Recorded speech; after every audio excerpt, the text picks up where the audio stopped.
Good evening, Midlands. I'm Chief Meteorologist Efra DeFonte with your tropical update on Tropical Storm Ian. We did get information this evening at 8 o'clock from the National Hurricane Center indicating that Ian was still a tropical storm, wind sustained at 45, at times gusting to 60 miles an hour. It's moving to the west at about 14 miles an hour, but the one thing we have noticed, at least over the last 6 hours, is that it is really starting to get its act together, in which a lot of the convective storms are now wrapping around the tropical storm. Over the last 36 hours, all of the storms were in the front quadrant or the western half of the circulation. There was a lot of sheer environment just south of Jamaica. Now it's moving into an area that is going to be conducive for this to intensify and intensify quickly. As the storms continue to blossom on the back end of the tropical storm, this is expected to ramp up. Now, National Hurricane Center has indicated that as we go from tomorrow morning through Monday morning, it'll eventually end up as a Category 1 hurricane, winds at about 75 to 85 miles an hour. But from Monday morning into Tuesday morning, it's going to kick up to a Category 3, winds sustained at about 125. There is the likelihood that it may not make landfall over far western shores of Cuba. Even if it does, it's not going to weaken that much. And the water temperatures from the Cayman Islands through the Caribbean Strait into the Gulf of Mexico is very, very warm, and the water is very deep. Those two ingredients allow the hurricane to get enough components to spin it up even stronger. And even as with the winds at a Category 3, something called upwelling, in which the circulation of the hurricane over the waters would pull cooler water from the bottom and then possibly start to cool off the waters above at the surface to maybe break down the dynamics of the hurricane. That's not going to be the case because the waters are very deep, and with that in play, no matter how much upwelling you get, you're not going to have enough cool water.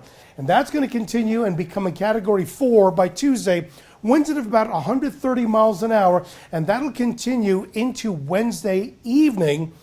The trajectory right now is that there's a possibility of landfall Thursday afternoon, Thursday night. For now, it may or may not make landfall. If it does make landfall, it's going to be somewhere in the area from, say, possibly Tampa, St. Pete, Sarasota, into Fort Myers, down to maybe Marco Island. So if you live anywhere if you know anybody who lives from Marco Island all the way up to, say, Newport Richey, just be aware that there's the possibility it may make landfall Thursday afternoon, Thursday night.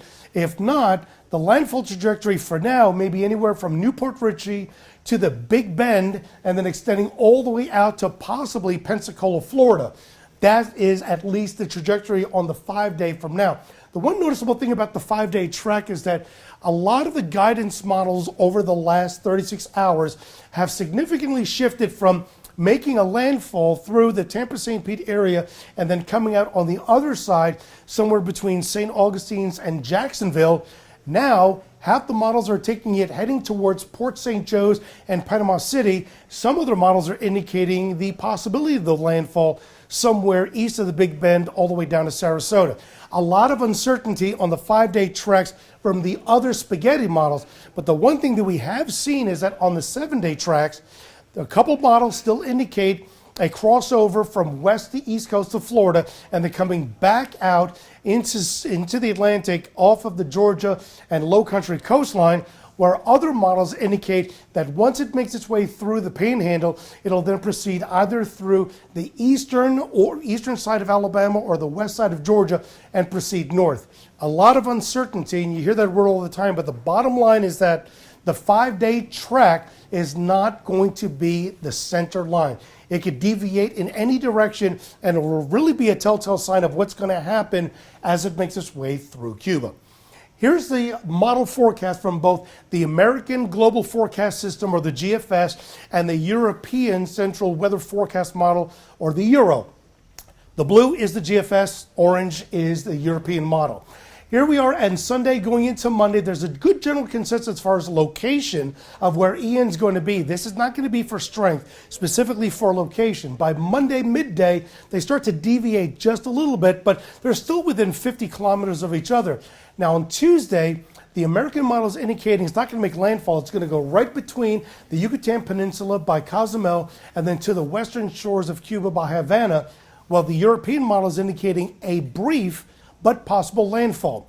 Regardless, both of them by Tuesday night into Wednesday now start going into the eastern half of the Gulf, regardless of that there's a deviation in locations of about 75 to 100 kilometers from the center point. The bottom line is that both of them are showing a trajectory of impacting Florida. Thursday, possibly landfall for the European model, and then the GFS is showing straight up going into the Florida Panhandle. Regardless of the timing of the landfall, the location still is indicating somewhere from Pensacola all the way out to the Big Bend. That'll be from Thursday afternoon into Friday mid-morning to late day. And then this now traverses up through portions of Georgia or Alabama. And then from Saturday to Saturday afternoon, its position now is just to the west of us. Here's the key thing. If you recall, when we had Tropical Storm Fred several years ago and Hurricane Michael, both of them made landfall in the areas just south of Tallahassee to Crestview, Florida. Both Michael and Fred made its way heading towards Atlanta and Athens, Georgia. We had the impact of not only the winds, but later on in the day, as these made landfall and got to the areas of northern Georgia, we had severe weather. That is the possibility if this model holds to fruition. The bottom line is that this tropical storm is going to be a major hurricane at some point next week. We know that there is the likelihood of very heavy rainfall in association with storm surge and very strong destructive winds. That's going to be the case as it makes its way through the Cayman Islands, goes from a category 1 to 2 from Monday morning to Monday afternoon, from Monday afternoon to Tuesday morning up to a 3, by Tuesday afternoon a category 4.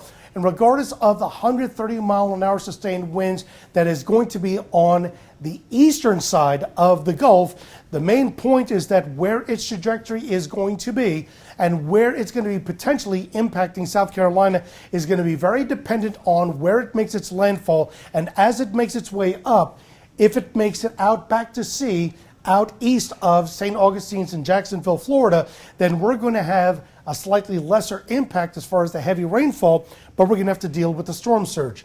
If it makes its way into the western portions of the Gulf, or rather of Florida, and makes its way and continues on land, we're going to have the possibility of not only the strong winds, not only the severe weather, but the torrential rainfall. Because keep in mind, all the storms or the significant impacts of a tropical cyclone are generally on the eastern half of the line once it makes the landfall.